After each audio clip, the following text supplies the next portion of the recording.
Hello students, in the previous video I have discussed about the types of respiration and the various respiratory organs involved in respiration in various organisms. In today's video I am going to discuss about the human respiratory system, its parts and the conduction of gases and exchange of gases by the human respiratory system. So let's get started with the main topic. Human respiratory system. Human respiratory system may be divided into two major components, that is conduction of gases, and the second part is respiration, which is also called exchange of gases.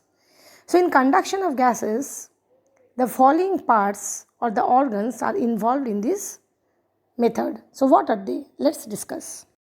The conduction of gases part includes the nostrils, which are called external nares, the nasal chambers, internal nares, nasopharynx, larynx, and also epiglottis and the sound box, that is the sound producing organ, which is also known as larynx. It also contains trachea, primary and secondary bronchi. So these are the various parts involved in the conduction of gases. Now what is exactly conduction of gases? It is the passage for the air, that is the transport of the atmospheric air to the alveoli in the lungs, and the return of the air from the lungs to the exterior of the body. So this portion clears the air by removing the foreign particles. It humidifies the air and also brings the air to the body temperature. In this part, gaseous exchange does not take place. It is also called dead air space. So let starts with every organ involved in the conduction of gases one by one. External nares or nostrils. There is a pair of slit at the lower end of the nose which opens into the nasal chamber through the nasal passage. This is called nostril. Nasal chamber. The pair of passage which are located at the back of the nostril just above the mouth cavity. Nasal septum is a median partition that separates these two chambers. Each chamber has three regions that are vestibular, respiratory, and olfactory. The chambers have spatial pseudostratified ciliated epithelium by which air is filtered by the hair and moistened by the mucus. External nares. These are the posterior opening of the nasal chamber that leads into the nasopharynx. Now, what is nasopharynx? It is the upper part of the pharynx into which external nares open. Larynx. It is the upper part of trachea. It allows the air to pass into lungs.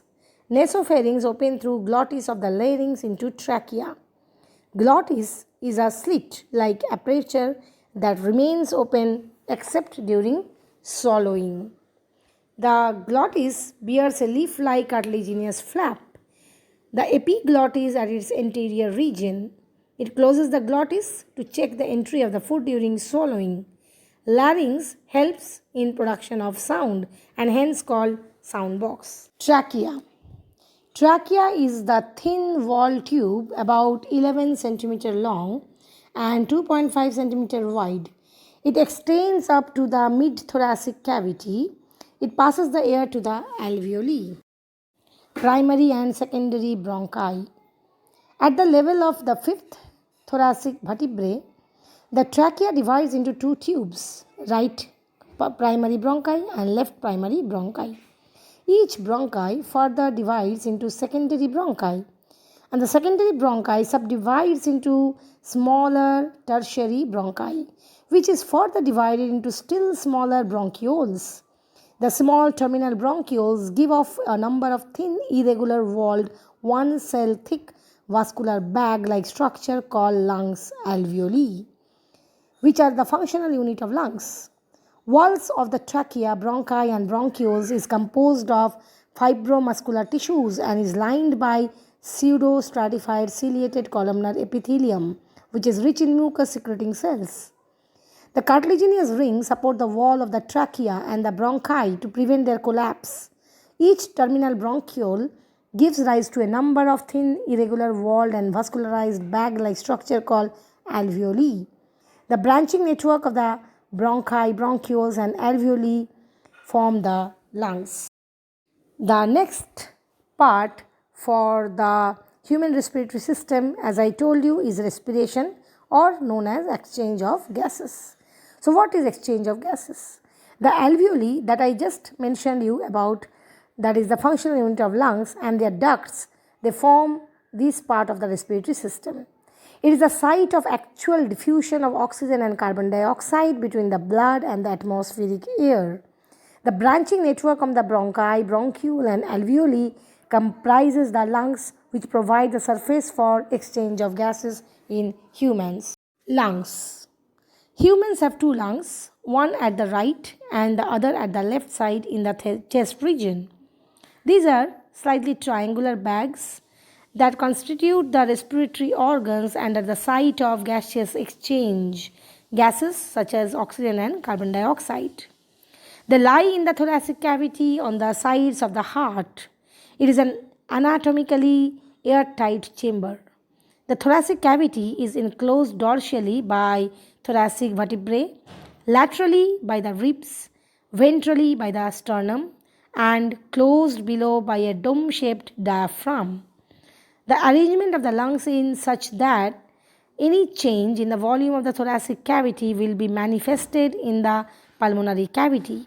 This arrangement is necessary for breathing, as the pulmonary volume cannot be altered directly. Each lung is enclosed by two membranes called the pleura, which are the layers of peritoneum of the thorax. The inner membrane is called the visceral pleuron, which is firmly bound to the surface of lungs. The outer membrane, which is called the parietal pleuron, which is held to the thoracic wall and the diaphragm by connective tissues. The pleural cavity is a very narrow space that exists between the two pleura. It contains the pleural fluid secreted by the pleura for reducing the friction on the lungs surface. Now let's discuss about the external feature of the lungs. The left lungs has two lobes, that is superior lobe and the inferior lobe, which are separated by oblique fissure. It has a cardiac notch, a concave cavity where the heart lies. It is longer and narrower than the right lungs. The left lungs is longer and narrower than the right lungs, while the right lungs is bigger and has three lobes, that is superior lobe, middle lobe and inferior lobe, which are separated by horizontal fissure and oblique fissure. So children, this was all about the components of the respiratory system of the human being. In the next video, I will discuss about the mechanism of breathing. Till then, take care. Bye. Thanks for watching.